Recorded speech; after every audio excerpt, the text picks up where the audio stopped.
India में 2023 के आम बजट के बाद भी 7 लाख के ऊपर आप जितना कमाओगे आपको इनकम टैक्स देना पड़ेगा। लेकिन दुनिया में कई ऐसे देश हैं जहां पर आप कितना भी कमाओ आपको कोई टैक्स नहीं देना पड़ता। जी हाँ गाइस, उनमें सबसे पहला देश है यूएई, जहां तेल और टूरिज्म की वजह से खूब पैसा आता है, फिर भी यहां कोई इनकम टैक्स नहीं वसूला जाता। दूसरा है कतर। कतर भी यूएई की तरह ऑयल और नेचुरल गैस से खूब पैसा कमाता है और यहां पर भी कोई टैक्स नहीं लगता है। तीसरा देश है मोनाको, दुनिया का सबसे ज्यादा एवरेज इनकम वाला देश है, लेकिन यहाँ के लोगों से भी कोई टैक्स वसूला नहीं जाता। चौथा है कुवैत, जो कि दुनिया का पहला ऐसा देश है जिसकी करेंसी दिनार की वैल्यू सबसे ज्यादा है और यहाँ के नागरिकों से भी कोई इनकम टैक्स नहीं वसूला जाता।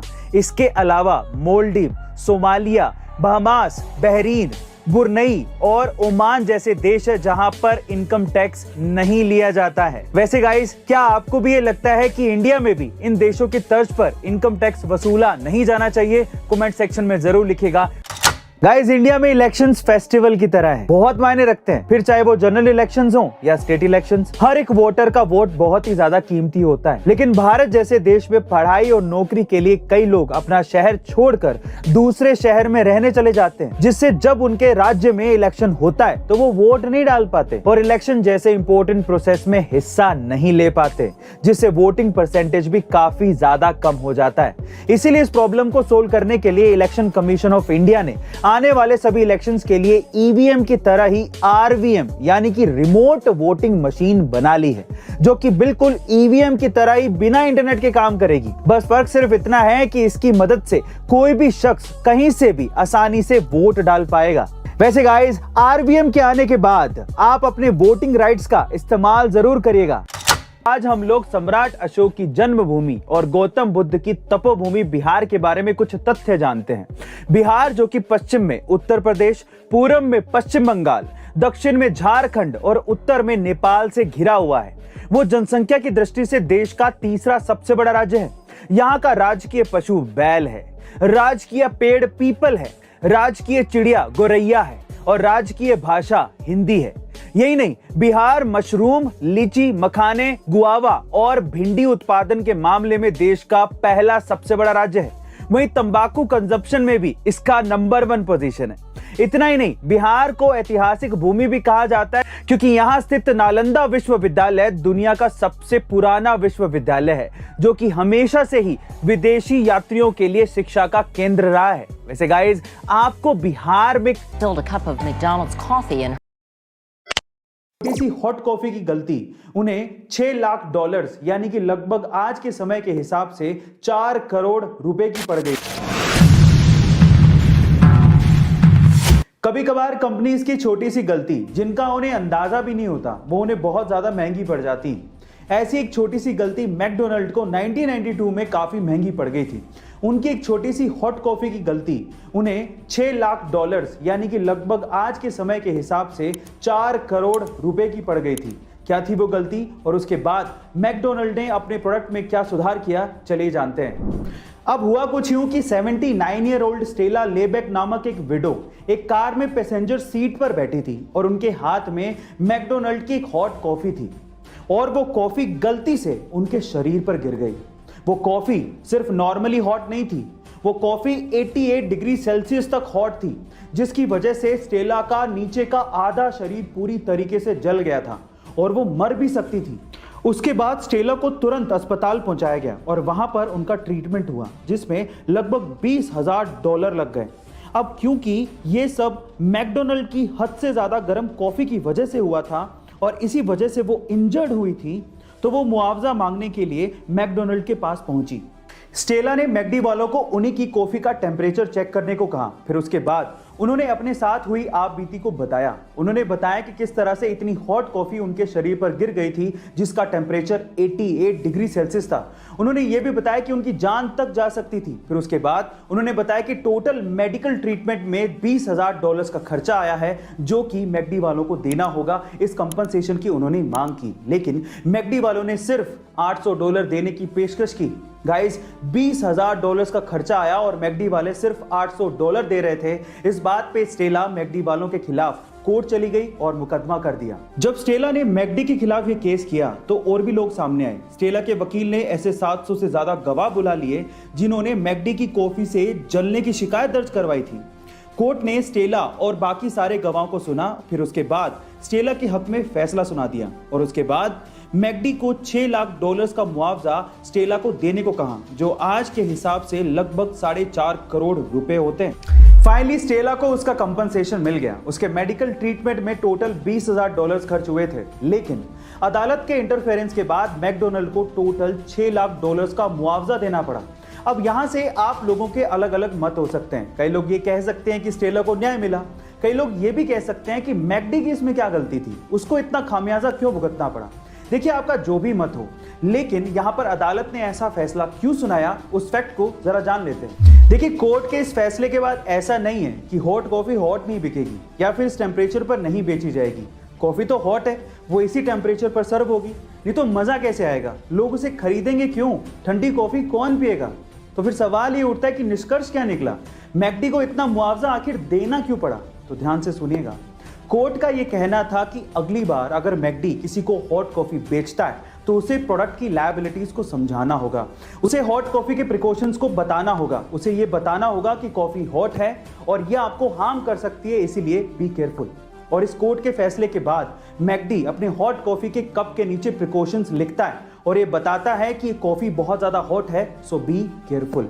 गाइस, अगली बार जब आप मैकडी के या फिर किसी और कंपनी के हॉट कॉफी को खरीदें तो आप कप के नीचे जरूर देखिएगा, वहां पर प्रिकॉशंस जरूर लिखे होते हैं। अब तो आपको समझ में आ गया होगा कि कोर्ट ने ऐसा फैसला क्यों सुनाया। लगभग 4 मिनट के लिए जीरो ग्रेविटी को फील भी किया और फिर छुट्टियां आने पर आज तक तो हम लोग अपनी फ्रेंड्स और फैमिलीज को यही कहते आ रहे थे कि चलो कहीं घूमने चलते हैं, लेकिन मुझे ऐसा लगता है कि इन फ्यूचर हम लोग ये कहेंगे कि चलो स्पेस घूमने चलते हैं। क्या आपको भी ये लगता है कि इन फ्यूचर हम लोग अपने बैग को पैक करके यूं ही स्पेस की सैर पर निकल जाएंगे? देखिए, आज से कुछ साल पहले तो ये पॉसिबल नहीं लग रहा था, लेकिन अब ये पॉसिबल लग रहा है। कैसे, चलिए जानते हैं। सन 2000 से पहले तो विकसित और विकासशील देशों की गवर्नमेंट फंडेड स्पेस एजेंसीज के एस्ट्रोनॉट्स ही स्पेस मिशन के हिस्सा हुआ करते थे और हार्डकोर ट्रेनिंग के बाद उन्हें स्पेस में भेजा जाता था। उनमें से आप लोगों ने अमेरिका की नासा, इंडिया की इसरो, रशिया की RFSA या फिर चाइना, यूरोप या जापान की स्पेस एजेंसीज के नाम सुने होंगे। लेकिन सन 2000 के बाद इसमें कुछ प्राइवेट एजेंसीज भी शामिल हो गई थी। मैं आपकी जानकारी के लिए आपको बता दूं कि सबसे पहले सन 2000 में ब्लू ओरिजिन फॉर्म हुई जिसके मालिक जेफ बेजोस हैं। सन 2002 में स्पेसएक्स फॉर्म हुई जिसके मालिक एलॉन मस्क हैं और सन 2004 में वर्जिन गैलेक्टिक फॉर्म हुई जिसके मालिक रिचर्ड ब्रैंसन हैं। यानी कि आज से 15 से 20 साल पहले ये प्राइवेट स्पेस एजेंसीज फॉर्म हुई थी। इन प्राइवेट स्पेस एजेंसीज के स्पेस मिशंस में से एक मिशन यह भी था कि सस्ती स्पेस व्हीकल्स बनाई जाएं ताकि एस्ट्रोनॉट्स के अलावा बाकी लोग भी स्पेस का नजारा ले सकें, और अब फाइनली ये सपना पूरा होता दिख रहा है। बाय द वे, स्पेस अर्थ से ज्यादा दूर नहीं है जहां पर आप जीरो ग्रेविटी का आनंद ले सकते हैं। ऐसा कहा जाता है कि अर्थ से 80 से 100 किलोमीटर ऊपर वो स्पेस शुरू हो जाता है जहां पर आप जीरो ग्रेविटी को फील कर सकते हैं। पर ये 80 से 100 किलोमीटर की दूरी को फांदने में भी इन प्राइवेट एजेंसीज को 15 से 20 साल लग गए और फाइनली जेफ बेजोस और रिचर्ड ब्रैंसन की कंपनियों ने ये कर दिखाया। तो चलिए इनके बारे में बात करते हैं एक एक करके। वैसे जेफ बेजोस 20 जुलाई 2021 को स्पेस की यात्रा करके स्पेस में जाने वाले पहले कारोबारी बनना चाहते थे, लेकिन उससे पहले ही वर्जिन गैलेक्टिक के रिचर्ड ब्रैंसन ने गुगली मार दी और स्पेस की यात्रा करके वापस भी आ गए और ये टैग उन्होंने अपने नाम कर लिया। फिर उसके बाद बारी आई जेफ बेजोस की, लेकिन जेफ बेजोस और रिचर्ड ब्रैंसन के जाने का तरीका बेहद अलग था। सबसे पहले हम बात करते हैं रिचर्ड ब्रैंसन के जाने के तरीके की। गाइस, 11 जुलाई 2021 को रिचर्ड ब्रैंसन अपने 2 पायलट और 3 क्रू मेंबर्स के साथ स्पेस की यात्रा पर गए, जिसमें से एक क्रू मेंबर एक इंडियन ओरिजिन की लड़की थी जिसका नाम था Shirisha Bandla. So guys, proud to be an Indian.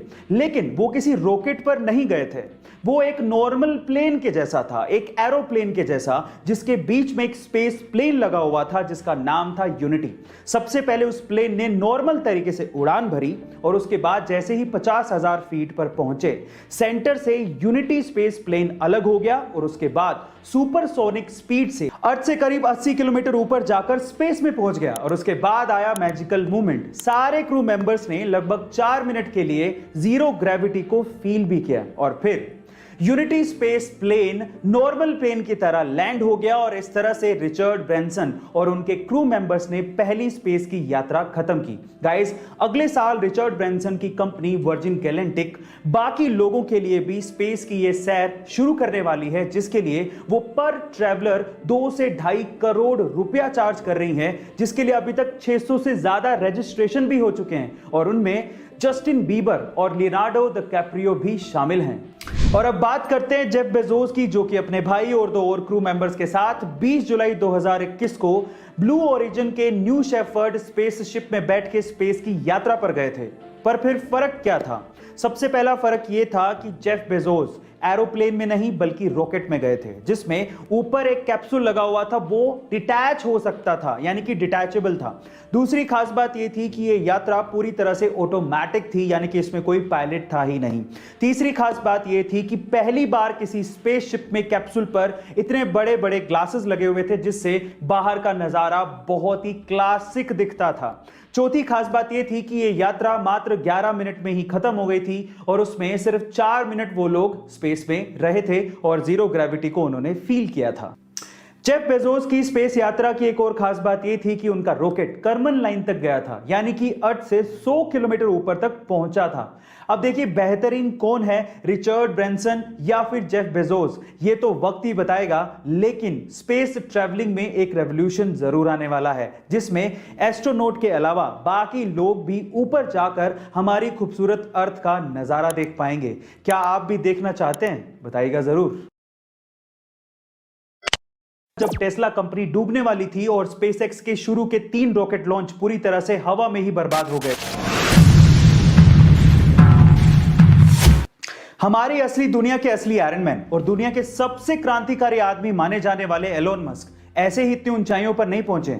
SpaceX, Tesla, the boring company, solar city, hyperloop, ऐसी बड़ी बड़ी कंपनियों के मालिक एलोन अपने दिमाग के दम पर और अपनी रिस्क टेकिंग कैपेबिलिटीज के दम पर उस मुकाम को हासिल किया है और दुनिया के सबसे अमीर लोगों की सूची में वो टॉप 3 में आते हैं। आज इस वीडियो में हम लोग एलोन मस्क की ऐसी 3 कहानियां जानेंगे जिन्होंने उन्हें इस ऊंचाई पर पहुंचाया है। गाइस, अगर आप ये 3 कहानियां ध्यान से सुनेंगे तो मैं आपसे गारंटी लेता हूं कि आप भी अपनी जिंदगी में पॉजिटिव बदलाव लाकर सक्सेस को पाने की कोशिश करेंगे। उनकी पहली कहानी जुड़ी है उनके बचपन से। जब एलोन मस्क छोटे थे तो उनके माता पिता का तलाक हो गया था। ऊपर से जिस स्कूल में वो जाते थे उन्हें वहां पर कोई भी पसंद नहीं करता था, उन्हें बुली किया जाता था। एक बार तो उनके स्कूल के बच्चों ने एलोन को इतना मारा कि वो 7 दिन के लिए हॉस्पिटलाइज हो गए थे। किसी को भी एलोन में कुछ भी खास नजर नहीं आता था। ऊपर से उनके पेरेंट्स को एलोन में एक प्रॉब्लम नजर आने लगी थी। जब भी घर वाले एलोन को बुलाते तो उन्हें कुछ सुनाई ही नहीं देता, वो कुछ जवाब ही नहीं देते थे। शुरू में घर वालों को यह लगने लगा कि उसके कान खराब हो चुके हैं। इसी वजह से एलोन को कान के डॉक्टर के पास ले जाया गया और उनकी सर्जरी करवाई गई ताकि उनकी सुनने की क्षमता बढ़ सके। लेकिन उसके बावजूद भी घर वाले जब भी बुलाते एलोन कोई जवाब ही नहीं देते। लेकिन बाद में समझ में आया कि यह साधारण सा दिखने वाला लड़का एक असाधारण क्षमता रखता है और वो क्षमता है एकाग्रता की, यानी कि कंसंट्रेशन की। जब भी एलोन मस्क कोई काम करते तो वो उसमें इतने डूब जाते कि आसपास क्या चल रहा है उन्हें कुछ भी एहसास ही नहीं होता। जब वो बुक्स पढ़ते या फिर कोई काम करते या फिर सोचते तो वो पूरी तरह से अपने माइंड को कंसंट्रेट कर देते थे। गाइस, यहां पर उनके बचपन से ये बात सीखने लायक है कि जब भी आप कोई भी काम करें अपना 100% फोकस सिर्फ उसी काम पर लगाएं, आपको सक्सेस मिलेगी ही। अगली कहानी जुड़ी है उनकी टीनेज से। गाइस, बुक्स पढ़ने की आदत उन्हें बचपन से ही लग चुकी थी और पेरेंट्स तक को पता था कि अगर एलोन घर पे नहीं है तो वो पक्का घर के किसी आसपास की लाइब्रेरी में बैठकर बुक्स पढ़ रहे होंगे। उन्हें बुक्स पढ़ने की आदत इतनी ज्यादा थी कि लाइब्रेरी की बुक्स वो खत्म कर चुके थे और जब कुछ नहीं बचा तो उसके बाद उन्होंने एनसाइक्लोपीडिया तक चाट डाली थी। अपनी पढ़ाई को आगे कंटिन्यू करने के लिए उन्होंने साउथ अफ्रीका छोड़ा और वो कनाडा शिफ्ट हो गए। बाद में हायर स्टडीज के लिए वो यूएस चले गए। तब यूएस में जॉब्स के क्राइसिस बहुत ज्यादा थे, लेकिन इंटरनेट का क्रेज बहुत बूम पर था। तब उन्होंने अपने भाई के साथ बैठकर इंटरनेट पर कुछ करने की सोची। उस वक्त उन्होंने ये ध्यान दिया कि येलो पेजेस नाम से एक बुक आती है जिसमें छोटे बड़े जितने भी बिजनेसेस हैं वहां पर लोग इनके कॉन्टैक्ट नंबर और उनके एड्रेस को ढूंढा करते हैं। तो उन्होंने सोचा कि क्यों ना एक ऐसा सॉफ्टवेयर बनाया जाए जिसमें येलो पेजेस की जरूरत लोगों को पड़े ही नहीं और सारी चीजें उन्हें इंटरनेट पर ही अवेलेबल हो जाएं। उन्होंने कंपनी का नाम रखा Zip2 और आगे चलकर ये कंपनी इतनी ज्यादा फेमस हो गई कि कॉम्पैक्ट ने इस Zip2 नामक कंपनी को $307 मिलियन में खरीदा और एलोन मस्क 27 साल की उम्र में ही मिलियनेयर बन चुके थे। अब वो चाहते तो आगे की सारी जिंदगी बड़ी आसानी से काट सकते थे, लेकिन अब सुनते उनकी तीसरी कहानी जिसने उन्हें अमीर और मशहूर बना दिया। Zip2 को सेल करने के बाद एलोन ने पूरी दुनिया में बैंकिंग ट्रांजैक्शंस को आसान बनाने के लिए X.com नामक एक कंपनी की शुरुआत की, जो कि आगे चलकर पेपल नाम से मशहूर हुई, जिसे eBay ने $1.5 बिलियन में खरीदा था।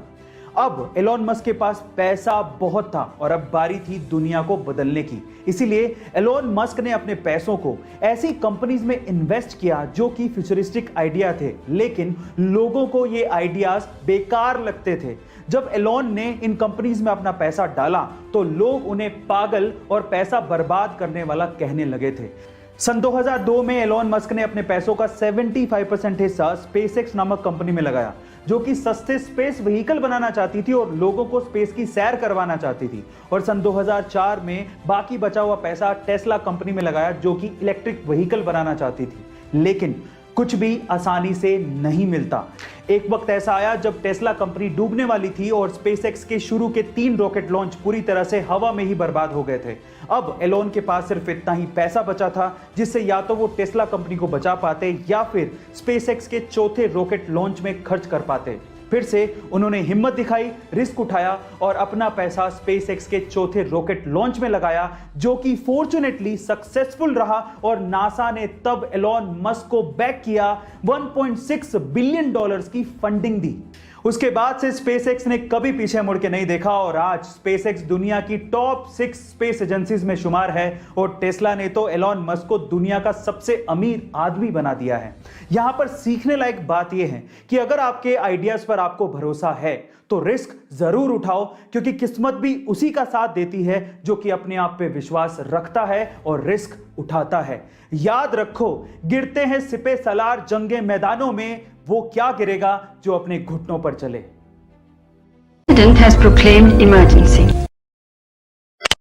तब कहीं जाके भारतीय सरकार ने खुद का कोला लॉन्च किया था जिसका नाम बेहद इंटरेस्टिंग था। उसका नाम रखा गया था कोका कोला। दुनिया की मोस्ट पॉपुलर सॉफ्ट ड्रिंक्स में से एक है, लेकिन क्या आपको पता है कि इंडियन गवर्नमेंट ने एक बार खुद का भी कोला निकाला था? क्या है इसके पीछे की कहानी और क्या हुआ हमारी सरकारी कोला का, जानते हैं इस वीडियो में। अब इस सरकारी कोला के इतिहास को समझने के लिए मैं आपको इतिहास के पन्नों में थोड़ा सा पीछे लेके चलता हूं। ये बात है 1975 की, जब इंदिरा गांधी इंडिया की प्राइम मिनिस्टर थी। तब उन्होंने अचानक से इमरजेंसी लागू कर दी थी। इमरजेंसी के वो दिन भारतीय राजनीति के इतिहास में सबसे काले दिन माने जाते हैं, क्योंकि हर एक भारतीय का मौलिक अधिकार उस वक्त उनसे छीन लिया गया था। जब 21 महीने बाद यानी कि 1977 में यानी 1977 में इमरजेंसी को जब हटाया गया था और उसके बाद जब चुनाव करवाए गए थे तो इंदिरा गांधी और कांग्रेस बुरी तरीके से हार गई थी और भारतीय राजनीति के इतिहास में पहली बार नॉन कांग्रेसी सरकार मोरारजी देसाई के नेतृत्व में बनने जा रही थी। अब सरकार नहीं थी तो नियम भी नए आने ही थे। कुछ नए नियमों में एक नियम यह भी था कि अगर कोई मल्टीनेशनल कंपनी इंडिया में अपना बिजनेस चलाना चाहती है तो उसे इंडियन पार्टनर्स चुनने होंगे और उनको 60% हिस्सेदारी देनी होगी।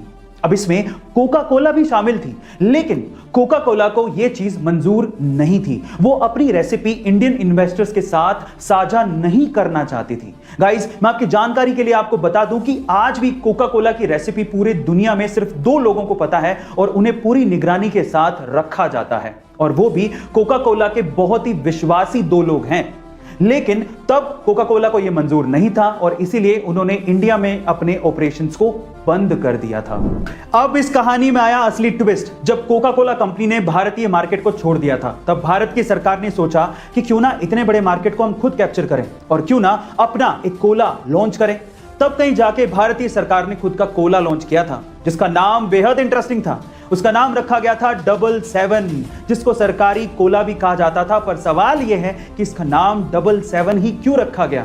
देखिए, इसके पीछे भी एक भारी गहरी मंशा थी। वो क्या थी, मैं आपको बताता हूं। एक्चुअली 1977 यानी कि 1977 को इमरजेंसी का साल कहा जाता है। ये वो साल था जब 21 महीने बाद भारत की जनता को इमरजेंसी से आजादी मिली थी।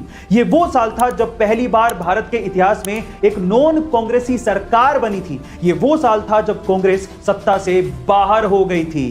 गाइस, तब की तत्कालीन सरकार ये चाहती थी 1977 को 777 के तौर पर हमेशा याद रखें और कांग्रेस को हमेशा सत्ता से बाहर रखें। इसी वजह से इसका नाम 777 रखा गया था। और मजे की बात यह है कि इस ड्रिंक की मैन्युफैक्चरिंग भी government owned company Modern Food Industry ही करती थी। पर सरकारी कोला 777 का यह आइडिया इंडियन मार्केट में पूरी तरीके से फ्लॉप रहा। इंडियन मार्केट में 777 चल ही नहीं पाई, वैसे ही जैसे कि मोरारजी देसाई की सरकार नहीं चल पाई। 1979 में उनकी सरकार गिर गई और मोरारजी देसाई ने इस्तीफा दे दिया। 1980 के चुनाव जीतकर इंदिरा गांधी फिर से भारत की प्रधानमंत्री बन गई और उसके बाद आते ही उन्होंने सबसे पहले 777 कोला की मैन्युफैक्चरिंग को पूरी तरीके से बंद किया, क्योंकि उन्हें वो 1977 की हार की याद दिलाता था। Now moral of the story, 1977 की वो इमरजेंसी एक काला अध्याय था और जनता ने इसके लिए कांग्रेस को सबक भी सिखाया था। लेकिन उसी त्रासदी को अपनी ढाल बना के किसी कोल्ड ड्रिंक का नाम रख देना, यह भी शायद जनता को पसंद नहीं आया और इसका खामियाजा कहीं ना कहीं दूसरी सरकार को भी भुगतना पड़ा था। इसीलिए कहते हैं अपनी सोच सही रखना बेहद जरूरी है और इस पे यह कहावत बिल्कुल सटीक बैठती है। अच्छी सोच लिए परिंदा आसमान तक जाता है, सोच डुबाई अगर तो सीधा औंधे मुंह जमीन पर आता है। इसलिए अपनी सोच को ठीक रखिए और आगे बढ़ते रहिए। ये वीडियो आपको कैसा लगा बताइएगा जरूर। मिलते हैं। तो छप्पर फाड़ कर देता है। वो कहता है कि अगर मेरे पास मेल आईडी होता ना, तो आज मैं किसी बड़ी सी कंपनी में ऑफिस बॉय की नौकरी कर रहा होता। आज की कहानी उन लोगों को जरूर सुननी चाहिए जो कि रिसोर्सेज की कमी की वजह से अपनी किस्मत को कोसते रहते हैं और अपनी जिंदगी में कुछ नया करने की ट्राई तक नहीं करते। ध्यान से सुनिएगा। तो हुआ कुछ यूं कि एक लड़का काम की तलाश में गांव से बड़े से शहर में पहुंच जाता है। अब उसके पास पैसों की कमी होती है, इसके लिए उसे जल्द से जल्द नौकरी ढूंढनी थी। अब वो आसपास पता करता है तो उसे मालूम पड़ता है कि एक बड़ी सी कंपनी है, वहां पे ऑफिस बॉय की जरूरत है। अब जैसे ही वो वहां पर पहुंचता है, वहां का एचआर उसका टेस्ट लेने के लिए थोड़ी बहुत ऑफिस की क्लीनिंग करवा के देखता है। अब उसमें वो परफेक्ट होता है तो वो एचआर उसे कहता है कि नौकरी तो तुम्हें मिल जाएगी, तुम एक काम करो, तुम अपना मेल आईडी दो, मैं तुम्हें जॉब लेटर भेजता हूं मेल पे। तो वो लड़का प्यार से बोलता है कि सर मेरे पास मेल आईडी नहीं है। वो एचआर ये कहता है कि इस डिजिटल वर्ल्ड में जिसके पास खुद का मेल आईडी ही नहीं है वो एग्जिस्ट ही नहीं करता, और जो एग्जिस्ट ही नहीं करता मैं उसे नौकरी कैसे दूं? तुम यहां से जा सकते हो, मैं तुम्हें नौकरी नहीं दे सकता। वो लड़का निराश हो जाता है, लेकिन सरवाइव तो करना था। गांव से आखिरकार घर छोड़ के आया है, उसके जेब में ना 100 रुपए थे। अब वो क्या करता है, सामने उसे एक सुपरमार्केट दिखाई देता है, वो वहां पे जाता है और सुपरमार्केट से 100 रुपए में टमाटर खरीदता है और घर घर जाकर उन टमाटरों को बेचता है और 100 रुपए से उसके पास 200 रुपए इकट्ठे हो जाते हैं। अब वो बैठ के सोचता है कि यहां पर शहर में जो लोग हैं ना, वो इतने व्यस्त हैं कि वो सुपरमार्केट जाके शायद टमाटर भी नहीं खरीद सकते या रोजमर्रा की चीजें नहीं खरीद सकते। अब उसने ये सोच लिया और ये समझ लिया कि यहां पर पैसा कमाना आसान है, तो वो डेली ये काम करता, जाता सुपरमार्केट, सामान खरीदता, घर घर जाके बेचता। धीरे धीरे करके उसने 1-2 लड़के भी रख लिए। ऐसे करके बिजनेस बढ़ते चले गया और फिर उसने अपना एक ट्रक भी खरीद लिया। फिर वो आसपास के गांव से सब्जियां लेके आता और वहां पर बेचता। ऐसे करके वो बंदा 1-2 साल के अंदर ही मिलियनेयर बन गया। अब एक बार क्या हुआ कि कोई पॉलिसी बेचने वाला जो फैमिली पॉलिसी बेचता था, वो उसके घर आया और सारा पॉलिसी का फॉर्म भरवा के उससे कहता है कि सर आप अपना मेल आईडी दीजिए, मैं आपकी पॉलिसी को कंफर्म कराता हूं कंपनी से। तो वो बंदा फिर से कहता है कि मेरे पास मेल आईडी तो नहीं है। तो वो पॉलिसी वाला जो पॉलिसी बेचने आया था, वो इस बंदे को कहता है कि सर इस डिजिटल वर्ल्ड में अगर आपके पास मेल आईडी होता तो आप कहाँ के कहाँ होते, आपका बिजनेस कहाँ का कहाँ पहुंच जाएगा सर, मेल आईडी तो रखिए। तो वो प्यार से जवाब देता है, वो कहता है कि अगर मेरे पास मेल आईडी होता ना तो आज मैं किसी बड़ी सी कंपनी में ऑफिस बॉय की नौकरी कर रहा होता। इसीलिए आपके पास अगर रिसोर्सेज नहीं है तो उसका रोना बंद करिए और आपके पास जो है उसकी कीमत को समझिए और वहीं से ही पैसे कमाने की और आगे बढ़ने की कोशिश करिए, रास्ता अपने आप मिलेगा। वो कहते हैं ना कि रखो भरोसा अपनी मेहनत पर, ना कि अपनी किस्मत पर। सपनों की तैयारी पूरी रखो और सफलता का स्वाद चखो। क्योंकि जरा सोचिए कि अगर अमेरिका में चाइना जैसा सिस्टम होता तो जो चाइना की गवर्नमेंट ने जैक मा के साथ किया है वो आज एलॉन मस्क के साथ भी हो सकता था, और शायद उससे भी बदतर। क्योंकि अपने ही देश की लगातार बुराई करना किसी बड़े जुर्म से कम नहीं है। और दोस्तों, आपको नहीं लगता कि एलॉन मस्क कभी कभी कुछ ज्यादा ही बोल जाते हैं? कुछ इतना ज्यादा कि दो देशों के बीच में युद्ध तक की नौबत आ जाए। बॉर्डर गावस्कर ट्रॉफी का आगाज हो चुका है और ऑस्ट्रेलिया और भारत दोनों ही टीमें एक दूसरे को टक्कर देने को तैयार है। लेकिन क्या आप ये जानते हैं कि 26 साल से खेली जा रही इस टेस्ट सीरीज में एक भारतीय खिलाड़ी ऐसा भी है जिसने कंगारुओं को हर तरह से धोया है। जी हाँ गाइस, हम बात कर रहे हैं मास्टर ब्लास्टर सचिन तेंदुलकर की, जिन्होंने ऑस्ट्रेलिया के खिलाफ इस गावस्कर ट्रॉफी में सबसे ज्यादा 3262 रन बनाए हैं, सबसे ज्यादा 9 शतक जड़े हैं, सबसे ज्यादा 16 अर्धशतक जड़े हैं, सबसे ज्यादा 391 चौके लगाए हैं, सबसे ज्यादा 25 छक्के मारे हैं, सबसे ज्यादा 5 मैन ऑफ द मैच और सबसे ज्यादा 3 मैन ऑफ द सीरीज अपने नाम की है। मतलब कि सचिन तेंदुलकर ने बॉर्डर गावस्कर ट्रॉफी पर हमेशा से ही राज किया है और शायद यही वजह है कि उन्हें लोग क्रिकेट का भगवान कहते हैं। वैसे गाइस, आपका इस बॉर्डर गावस्कर ट्रॉफी में सबसे फेवरेट प्लेयर कौन सा है जिसे आपको लगता है कि वो सचिन का रिकॉर्ड जरूर तोड़ेगा? कमेंट सेक्शन में जरूर लिखिएगा। और ऐसी अमेजिंग इंफॉर्मेटिव वीडियोस के साउथ की एक फेमस एक्ट्रेस को एक बहुत बड़ी ब्यूटी क्रीम बनाने वाली कंपनी ने अप्रोच किया और उनके क्रीम के प्रचार के लिए करोड़ों रुपए का ऑफर दिया। लेकिन उस साउथ की फेमस एक्ट्रेस ने ये कहते हुए मना कर दिया कि इंसान की असली खूबसूरती उसका असली चेहरा होता है, जिस रंग के साथ वो पैदा हुआ है। ये क्रीम लगाने से कोई सुंदर नहीं हो जाता। और इसके बाद उनकी जम के तारीफ की गई, और हो भी क्यों ना, क्योंकि चंद पैसों के लिए उन्होंने अपने फैंस के साथ धोखा नहीं किया। गाइस, उस साउथ की फेमस एक्ट्रेस का नाम है साई पल्लवी। आपको ये सुन के कैसा लगा? चैट सेक्शन में लिखना मत भूलिएगा।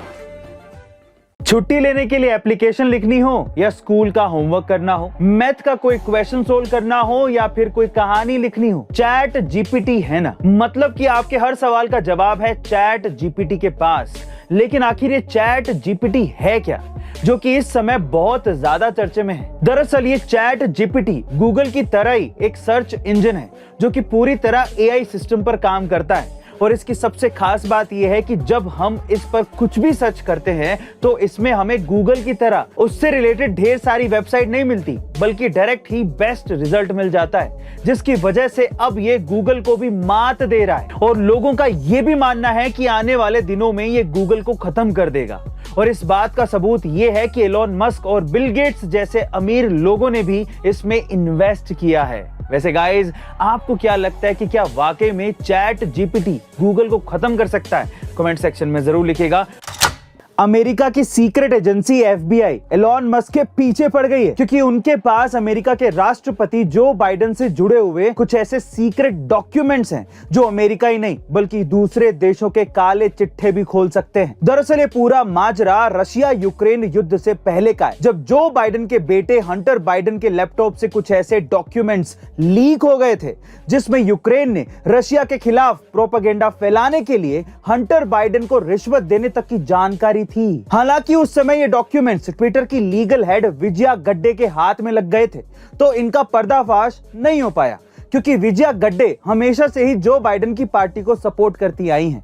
लेकिन जब एलॉन मस्क ने ट्विटर को खरीदा तो ये सारी सीक्रेट फाइल्स का एक्सेस एलॉन मस्क के पास आ गया। वैसे गाइस, आपको क्या लगता है कि क्या एलॉन मस्क इन सारी सीक्रेट फाइल्स का पर्दाफाश करेंगे या फिर छुपा के अमेरिकी सरकार से अपने काम निकलवाएंगे? कमेंट सेक्शन में जरूर लिखिएगा। अंधविश्वास कितना घातक साबित हो सकता है, जरा ध्यान से सुनिएगा। उत्तर प्रदेश का एक शख्स जो कि कुछ दिन पहले अस्पताल में भर्ती था, उसके पेट में मोबाइल फोन, चाबियां, तार और कांच की चीजें निकाली गई हैं। दरअसल ये शख्स अपनी शादी ना होने की वजह से बड़ा परेशान था। वो इतना हताश हो चुका था कि वो एक तांत्रिक के पास इस उम्मीद से चला गया कि वो तांत्रिक उसकी शादी करवा देगा, लेकिन यह सिर्फ उसका अंधविश्वास था, क्योंकि उस तांत्रिक ने शादी के उपाय में उससे लोहे और कांच की चीजें खाने को कह दिया, जिससे उसकी हालत इतनी ज्यादा बुरी हो गई कि उसे तुरंत अस्पताल में भर्ती करवाना पड़ा। गाइस, इसलिए कहा जाता है कि किसी भी चीज पर अति से ज्यादा विश्वास नहीं करना चाहिए, नहीं तो फिर उस अंधविश्वास की वजह से कब आपके जान पर बन आएगी पता नहीं चलेगा। वैसे गाइस, क्या आपके आसपास भी ऐसे कोई लोग हैं जो इस तरह के अंधविश्वास पर विश्वास करके ऐसा कुछ कर रहे हैं?